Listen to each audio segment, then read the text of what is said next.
Have you ever noticed how the people who smile the most are sometimes the ones holding the sharpest knives? Not knives made of metal, but knives made of words.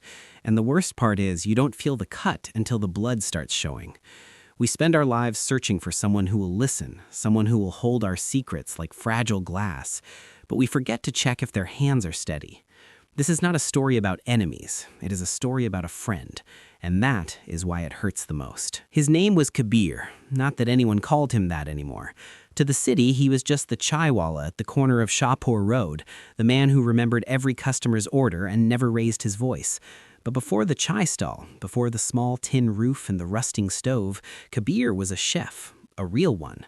He worked at the Grand Imperial, the finest restaurant in town, where one meal cost more than most people earned in a week. He had worked 15 years to stand in that kitchen, 15 years of burning his fingers on hot pans, of staying late when others left early, of learning secrets from old cooks who never wrote anything down. And in that kitchen, he made a friend, a young man named Rohan who washed dishes and watched Kabir with eager eyes. Kabir taught him how to hold a knife properly, how to listen for the sound of a perfectly seared steak, how to make a sauce taste like memory. Rohan called him Guru.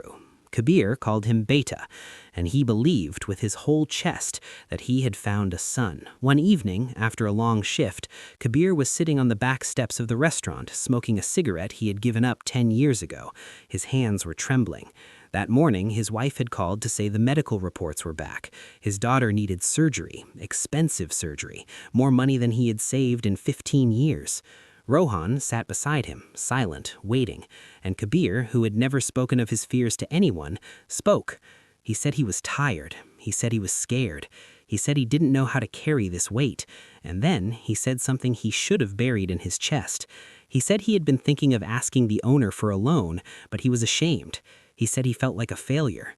Rohan listened, nodded, put a hand on his shoulder, and said nothing else. 3 days later, Kabir was called to the office. The owner, a heavy-set man with cold eyes, did not ask him to sit. He said he had heard that Kabir was in debt, that he was unstable, that he had admitted to being unable to handle his work. He said the restaurant could not afford a chef who was distracted by personal problems. He said it was nothing personal. Kabir tried to explain. His mouth moved, but the words felt like stones. He mentioned his daughter, the surgery, the loan he had only thought about, but the owner had already made up his mind. Because Rohan had not just repeated the conversation, he had improved it. He had said Kabir was planning to steal from the restaurant, that he had admitted to being desperate, that desperate men do desperate things. And Rohan, loyal Rohan, had reported this to management himself. He wanted to protect the restaurant. He wanted to prove his value. And in the kitchen, where Kabir had spent half his life, his name was erased in a single afternoon. The months that followed were slow and heavy. Kabir applied to every restaurant in the city, but the fine dining world is small, and whispers travel faster than resumes. Someone always knew someone who had heard a version of the story. He was unreliable. He had been let go under questionable circumstances. No one said thief out loud, but the word hung in the air like old smoke. His savings evaporated. His daughter's surgery was postponed, then postponed again. His wife stopped asking about job applications. She just looked at him with eyes that had learned to expect nothing. And Kabir, who once commanded a kitchen of 20 men, began selling tea on a roadside because a man must do something with his hands. 5 years passed. The chai stall became known. People said Kabir made the best cutting chai in Shahpur Road, that his brew was strong and his smile was gentle. And he smiled often now, but it was a different smile. It did not reach his eyes. He had learned that trust is not a gift you give freely. It is a loan, and most people cannot pay it back.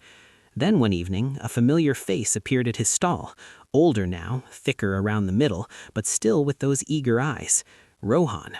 He stood there, not ordering, just staring at the steam rising from Kabir's kettle. And then he spoke.